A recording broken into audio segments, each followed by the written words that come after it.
The CBI has issued summons to Delhi's Deputy Chief Minister Manish Sisodia tomorrow for questioning in the alleged Delhi excise policy scam. The Aam Party says that he'll be arrested tomorrow. It's being done because of the Gujarat elections. The AIMIM leader Shaukat Ali booked for a hate speech. He says Muslims marry two but do it with respect. They marry one, keep three on the side. No response from his party chief Asaduddin Owaisi. With over 35 lakh people appearing for the UP PET exam this weekend, chaos at bus and train stations. The opposition asks, why were no arrangements made? As the rupee dives to a record low, the Finance Minister Nirmala Sitharaman says that the rupee has performed better than other currencies in emerging markets.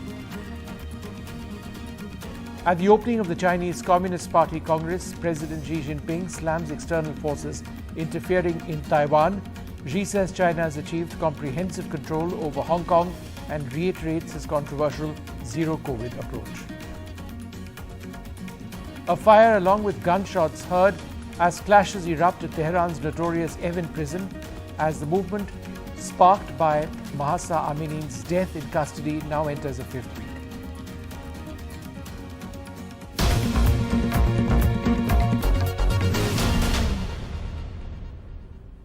Good evening. The Delhi Deputy Chief Minister Manish Sisodia has been summoned by the probe agency, the Central Bureau of Investigation, on Monday at 11 in the morning for questioning in the controversial Delhi excise policy case. In a press conference soon after the summons, the Aam Aadmi Party's senior leader Saurabh Bhardwaj has claimed Mr. Sisodia will be arrested tomorrow, adding that the summons are linked to the forthcoming Gujarat elections, where the BJP and Aam Aadmi Party are in direct contest. The BJP is scared, is what he said. Reacting to the latest summons, Mr. Sisodia said nothing was found in CBI raids earlier, but that he will offer full cooperation. Bharatiya Janata party और आम आदमी party की सीधी टक्कर है गुजरात के अंदर। Bharatiya Janata party घबराई हुई है, उनकी घबराहट हर जगह दिख रही है। मनीष सिसोदिया जी के जो कार्यक्रम लगे हुए हैं गुजरात चुनाव को लेके, गुजरात के अंदर प्रचार को लेके, उसको रोकने के लिए कल मनीष सिसोदिया जी को गिरफ्तार किया जाएगा। मनीष सिसोदिया जी को क्यों गिरफ्तार किया जा रहा है, ये हम भी जानते हैं और गुजरात की जनता भी जानती है। देखिए, जैसे आजादी की लड़ाई के लिए कुर्बानियां दी गई, अब दोबारा देश को कुर्बानी देने की जरूरत है और आम आदमी पार्टी कुर्बानी देने के लिए पीछे नहीं हटेगी। हम लोग तैयार हैं। सीबीआई ने बहुत ही सोच समझ के जगह जगह छापे मार करके साक्ष्य जुटाए हैं और मुझे लगता है कल मनीष सिसोदिया के आपराधिक इतिहास में एक महत्वपूर्ण दिन होगा। देखिए, तारीख तो बाकी है उनकी, अभी तारीख बाकी है। जैसे जैसे खुल रही है घोटालों की कड़ी, वैसे वैसे पास आ रही है हथकड़ी। जैसे जैसे उनके कारनामों के, काले कारनामों की हो रहा है उजागर, वैसे वैसे आम आदमी पार्टी के नेताओं का हो रहा है पर्दाफाश। जनता ने सामने देखना है। The Delhi Chief Minister and Aam Aadmi Party National Convener Arvind Kejriwal is on a two-day visit to poll-bound Gujarat. Kejriwal, along with the Punjab Chief Minister Bhagwant Mann, has been attending public rallies. During his address, Kejriwal once again said that a storm of change is coming to Gujarat. मैं इतना ही भरोसा दिलाना चाहता हूं कि आम आदमी party की सरकार बनेगी। आपके प्यार को, आपके विश्वास को टूटने नहीं दूंगा। एक एक वादा पूरा करूंगा मैं। ये मेरी गारंटी है, मेरा वचन है आपके सामने। पूरा गुजरात इस टाइम बदलाव चाह रहा है। बदलाव की आंधी चल रही है चारों तरफ। थक गए हैं लोग, 27 साल थक गए हैं लोग। ये लोग मेरे को खूब गाली देते हैं, कहते केजरीवाल फ्री बिजली क्यों दे रहा है, फ्री बिजली। अरे यार, बेचारे गरीब लोग हैं। गरीबों को अगर इतनी महंगाई के जमाने में अगर थोड़ी सी राहत दे दी, कौन सा बुरा कर दिया। हवे तमारे चिंता करवानी जरूर नथी। तमारो भाई आवी गयो छे। A case has been filed against the AIMIM Uttar Pradesh President Shaukat Ali for a provocative speech at an event where he said that those who threaten Muslims marry one woman but keep several mistresses and produce illegitimate children with them. He's been charged with disturbing communal harmony a day after he made the controversial remarks at a gathering in Sambhal. In the video that went viral leading to legal action against him, the AIMIM leader said even when Muslims marry twice, they respect both women, while you marry once but keep 3 mistresses. There's been no response yet from his party chief Asaduddin Owaisi. ऐसे मतलब घटिया किस्म की बयानबाजी करने वालों पर प्रतिक्रिया न लिया करे तो अच्छा रहेगा। लेकिन कुछ लोग देश में गिने चुने, अगर उंगलियों में गिनना हो तो गिन लीजिए, 5-7 लोग ऐसे हो गए हैं जिनको किसी न किसी बहाने मीडिया में बने रहना है और मीडिया में बने रहने के लिए ऐसे गैर जिम्मेदाराना बयान देते हैं जिनके खिलाफ कानूनी कार्रवाई होनी चाहिए। और वह इस प्रकार का बयान देने के बाद जिन राज्यों में रहते हैं उन राज्य की सरकारों की गलत नीतियों के कारण, तुष्टीकरण की नीति के कारण बचे रहते हैं, उनके खिलाफ कार्रवाई नहीं होती। संभल पुलिस के द्वारा एक वायरल वीडियो का संज्ञान लेते हुए शौकत अली जो आजमगढ़ के रहने वाले हैं, इनके द्वारा संभल कस्बे में एक प्राइवेट कार्यक्रम के दौरान सांप्रदायिक सौहार्द बिगाड़ने वाली कतिपय बातें कही गई। इसका एक वीडियो सोशल मीडिया में वायरल हो रहा है। एक प्राइवेट व्यक्ति की तहरीर पर शौकत अली के विरुद्ध धारा 153A, 295A और 188 के अंतर्गत FIR पंजीकृत किया गया है। इसमें अन्य विधिक कार्रवाई की जा रही है।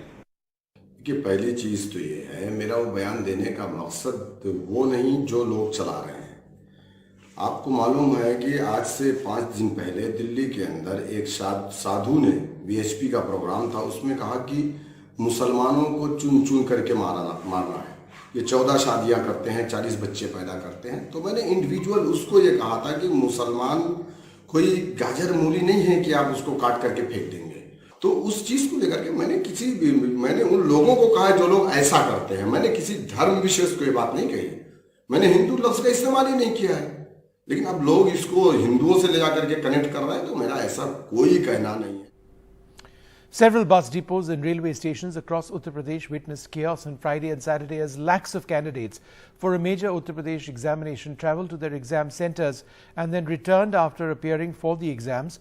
Over 35 lakh people registered across the state for the 2-day exam. That's a huge number. Most of them complained that the state government did not make any arrangements for their travel, a charge the government has denied, despite hundreds of viral videos showing candidates travelling in jam-packed trains and buses. Chaos across railway stations and bus depots in UP.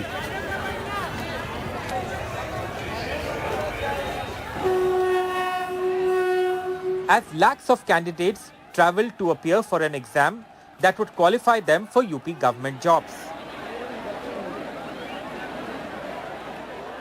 But most candidates struggle to reach exam centers in different cities. The Adityanath government's claims of adequate transport proved to be false.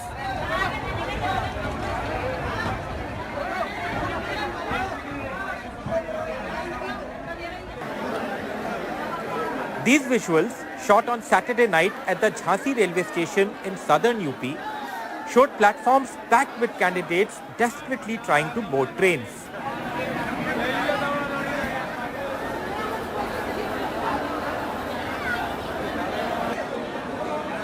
Similar visuals 500 kilometers away at the Hapur railway station in western UP on Saturday night and again on Sunday afternoon, where candidates were filmed making a dash for trains already in motion.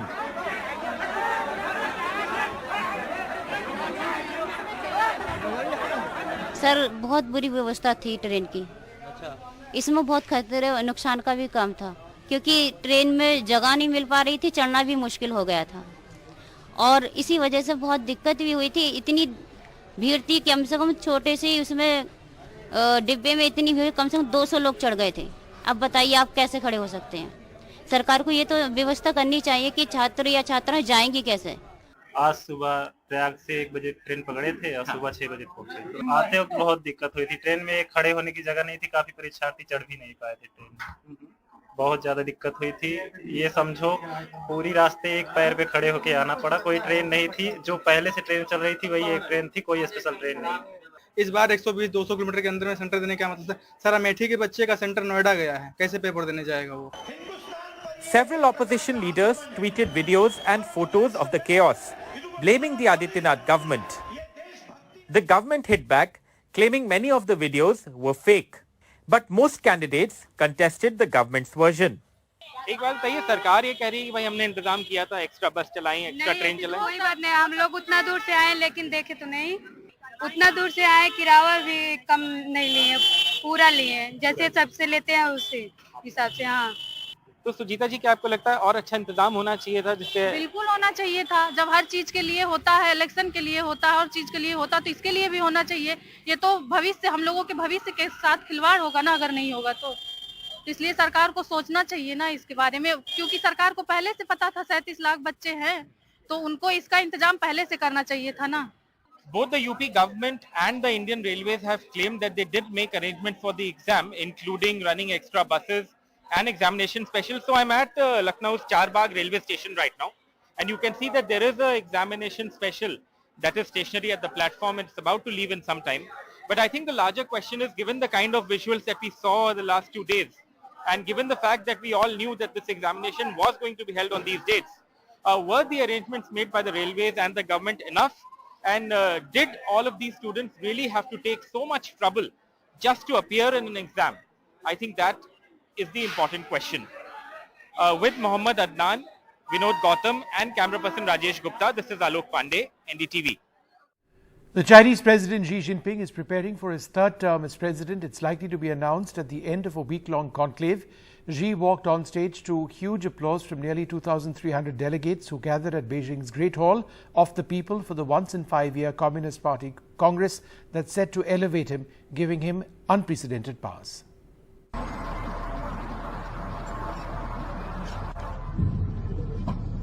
Breaking with tradition, Chinese President Xi prepares for his third term as president, which is expected to be announced at the end of a week-long conclave. In a 2-hour speech made at the Communist Party Congress, which started on Sunday, the biggest response came with the applause from the 2,300 delegates that were present at the conclave when Xi addressed the issue of Taiwan. Xi slammed external interference in Taiwan and in a stern warning said it will not rule out the use of force with Taiwan to bring the self-governing island under its control. In response to separatist activities aimed at Taiwan independence and gross provocations of external interference in Taiwan affairs, we have resolutely fought against separatism and counter-interference, demonstrating our resolve and ability to safeguard China's sovereignty and territorial integrity and to oppose Taiwan independence. Taiwan has responded to those comments by Xi, saying Taiwan will never compromise on values of sovereignty, democracy and freedom. Xi hails Hong Kong's situation from chaos to governance, calling the situation in 2019 turbulent when the city faced massive protests with violent clashes between demonstrators and riot police. But with the national security law in 2020, activists and protesters have been jailed or forced into exile. Xi wants to maintain policies in Hong Kong. In the face of turbulent developments in Hong Kong, the central government exercises overall jurisdiction over the special administrative regions as prescribed by China's constitution and basic law of the Hong Kong Special Administrative Region, and ensure that Hong Kong is administered by patriots. Thanks to these moves, orders have been restored in Hong Kong, marking a major turn for the better in the region. What needed a change was China's zero-COVID policy, something China advocates as small-time pain for long-term gains, was defended by Xi even today, something that's had a huge economical cost. Xi said China puts people first in the pandemic. In responding to the sudden outbreak of COVID-19, would put the people and their lives above all else, and tenaciously pursue a dynamic zero-COVID policy in launching an all-out people's war to stop the spread of the virus. As she highlighted the achievements of the past 5 years, he added what his vision and focus will be for the party to strive to meet its modernization goals to achieve what it calls the rejuvenation of the nation, calling it a Chinese-style modernization, with a pledge to build its economy its biggest challenge. She is expected to be named the party's general secretary following the Congress, but he won't be confirmed for a third term as China's president until an annual meeting in March. Well, news from Karnataka's Hassan, where 9 pilgrims died while they were on their way back home after visiting temples when the tempo that they were travelling in collided head-on with a milk van in the wee hours of this morning. Among the 9 dead were 4 children. Some received serious injuries because of the impact of the accident. The injured are undergoing treatment at a district hospital. The police tell NDTV that the accident took place on the national highway near Arsekere Taluk in Hassan in Karnataka. A security guard and a resident were seen punching each other in a CCTV video from an apartment complex in Uttar Pradesh's Ghaziabad. This is the latest free-for-all between an apartment guard and a resident, which adds to a long list of similar incidents that were reported from Noida and Ghaziabad in recent months.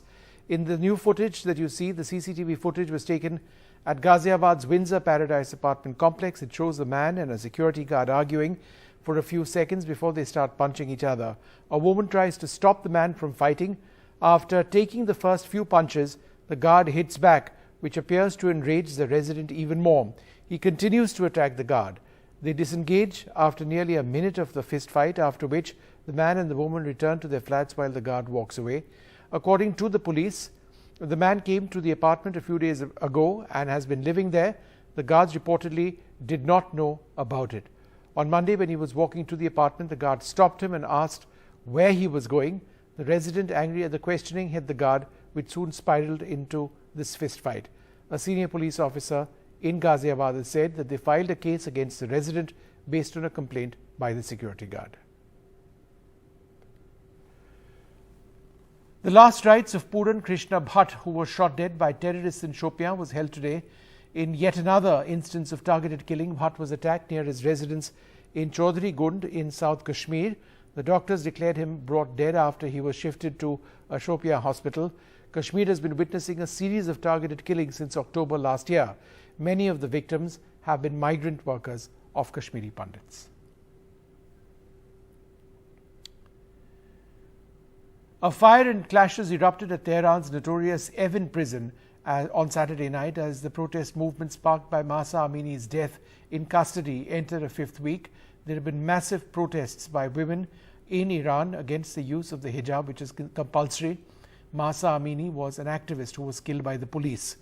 The facility in northern Tehran is infamous for the ill treatment of political prisoners and also holds foreign detainees. Hundreds of those detained during the demonstrations over Amini's death have reportedly been sent there. Flames and a plume of smoke could be seen billowing into the night sky, and the sound of what appeared to be gunfire could be heard in video footage shared by the Oslo-based Iran Human Rights on Twitter. Time now for us to take this short break.